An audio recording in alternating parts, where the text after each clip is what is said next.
Shalom, selamat datang di artikel View. Assalamualaikum warahmatullahi wabarakatuh. Hai sahabat Ariel Wibowo, apa kabar kalian semuanya? Semoga kalian baik-baik saja. Untuk teman pekerja yang jauh perantau dalam negeri atau di luar negeri, yang jauh dari keluarganya seperti admin, semoga kalian semuanya dilindungi dan diselamatkan dalam pekerjaan masing-masing. Dan untuk sahabatku yang bersama keluarganya, semoga kalian sehat selalu dalam lindungannya. Amin. Episode 79, kisah seorang CEO muda yang berpura-pura culun. Ketika semua orang menatap Kauri, Kauri sangat marah. Pada saat ini, Ariel membisikkan beberapa kata di telinganya.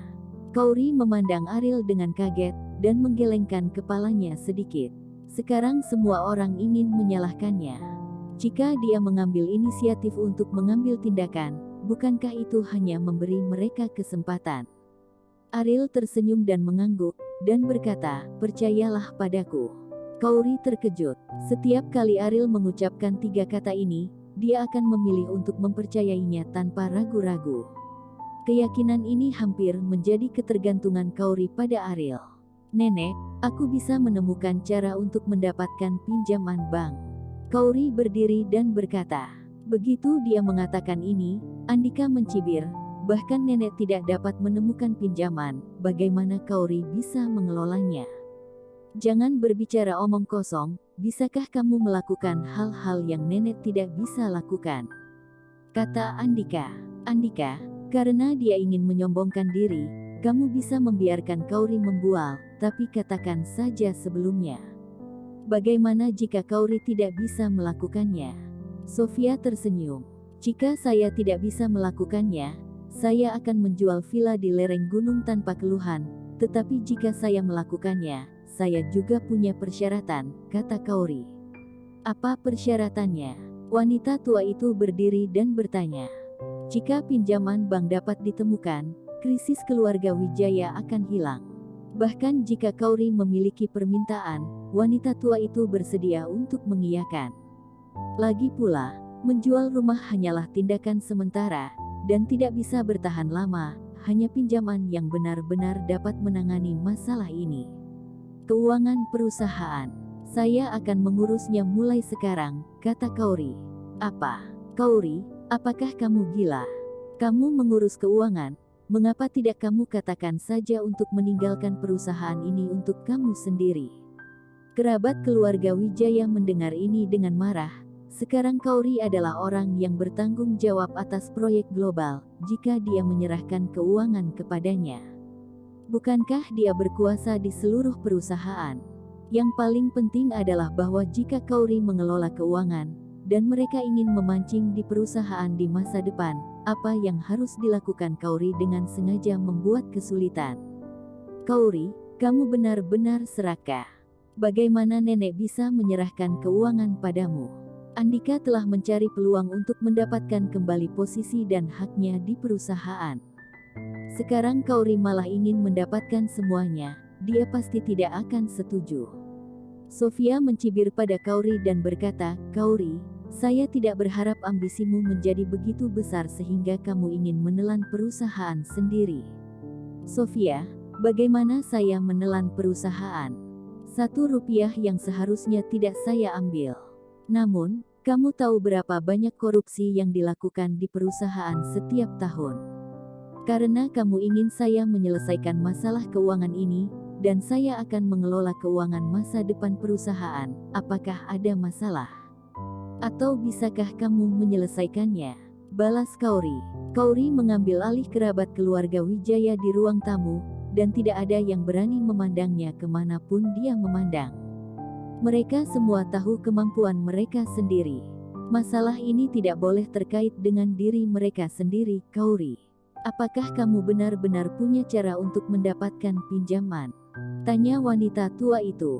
Meskipun dia tidak mau menyerahkan keuangan kepada Kauri, dia tidak punya pilihan untuk rencana saat ini. "Nenek, jangan percaya padanya. Bagaimana dia bisa mendapatkan pinjaman? Bahkan jika tidak ada gunanya mendapatkan 1 atau 2 juta, dia hanya ingin menipu hak perusahaan," kata Andika cemas, tetapi dia tidak bisa meyakinkan neneknya. Tapi Andika harus meyakinkan neneknya agar Kauri tidak mendapat yang ia mau. Jika tidak, Andika tidak memiliki kesempatan untuk berbalik di perusahaan. Kauri, kamu berani bermain di depan nenek dengan trik kecil ini? Apakah kamu benar-benar berpikir nenek begitu polos bisa kamu tipu? Sofia mencibir. Ya, jika Anda ingin mengelola keuangan perusahaan, Anda harus berbicara tentang berapa banyak pinjaman yang bisa Anda dapatkan, kata Martin. Kauri belum berbicara, hanya suara santai yang terdengar, 1 miliar.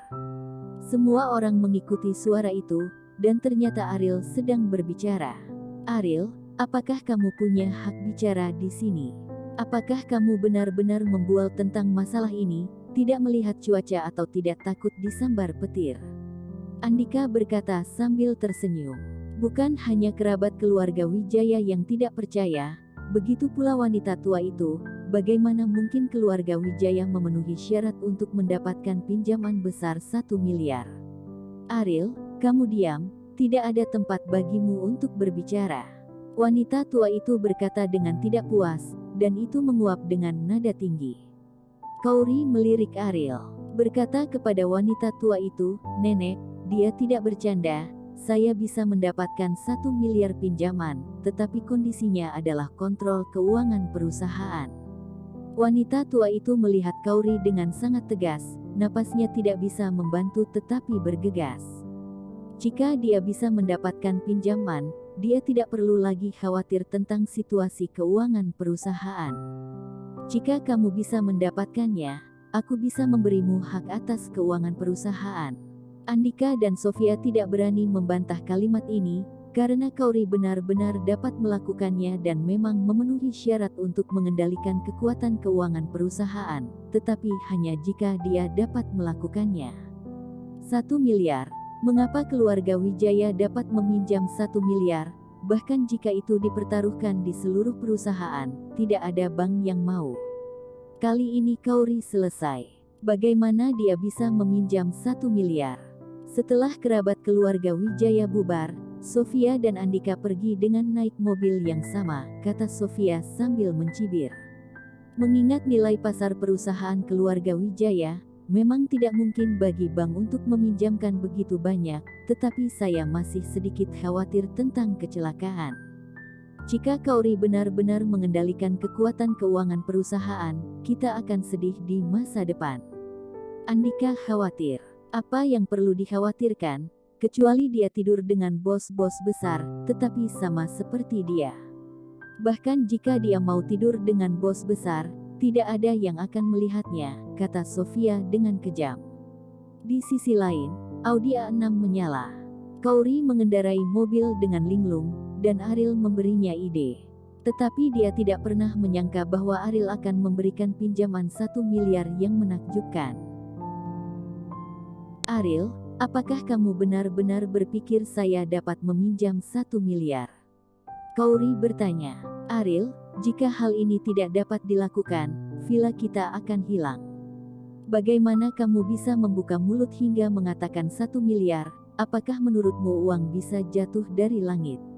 Lina mulai mengeluh sebelum Ariel berbicara, sedikit, nada bicaranya sedikit berubah, dari yang biasa. Kauri khawatir dia sudah menunjuk hidung Ariel dan mengutuk, jika ibunya masih seperti dulu.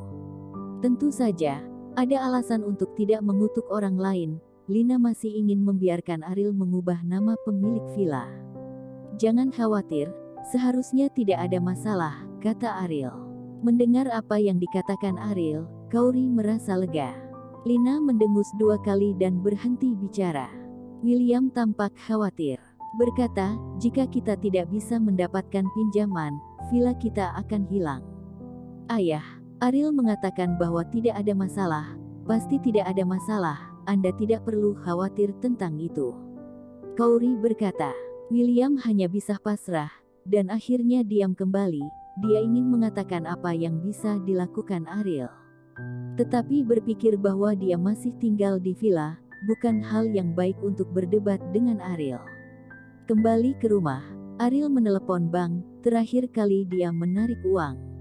Manajer wanita muda itu sengaja meninggalkan nomor Ariel, mungkin karena dia ingin mendedikasikan hidupnya.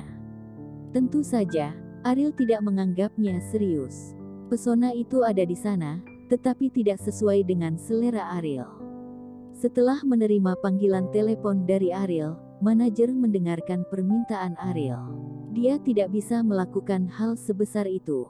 Dia hanya mengatakan untuk melaporkan situasinya kepada gubernur distrik pihak bank.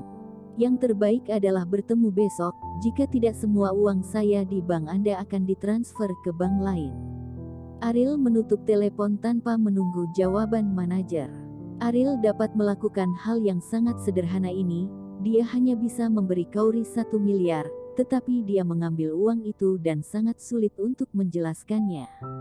Oleh karena itu, berdasarkan pertimbangan, yang paling tepat adalah menyelesaikan pinjaman melalui bank. Saudara Brian, keluarga Wijaya ingin mengambil pinjaman. Ini adalah jaminan dari pelanggan utama. Apakah Anda punya waktu untuk bertemu dengannya? Setelah manajer menelepon Presiden Brian, ini secara langsung menjelaskan situasinya. Keluarga Wijaya itu siapa? Tanya Brian. Keluarga Wijaya yang bertanggung jawab atas proyek global. Haha, balas saja dan biarkan mereka pergi, aku tidak punya waktu untuk menyia-nyiakannya bersama mereka. Bruan mencibir, semua bank di Bandung tidak akan memberikan keluarga Wijaya pinjaman. Dia juga menerimanya, perhatikan, dan juga mengambil kekayaan haram. Saudara Brian, pelanggan besar mengatakan bahwa jika kita tidak memberikan pinjaman kepada keluarga Wijaya, dia akan mentransfer semua uang di banknya ke bank lain. Manajer menjadi cemas ketika mendengar ini. Begitu uang di kartu Ariel ditransfer, itu akan membuat bagi mereka rugi dan bahkan dapat kerugian yang sangat besar. Balikkan saja jumlah uangnya. Apakah kamu benar-benar berpikir aku menaruhnya di mataku? Brian berkata dengan jijik. Saudara Brian, pelanggan besar ini memiliki aset puluhan miliar di bank kita. Bersambung.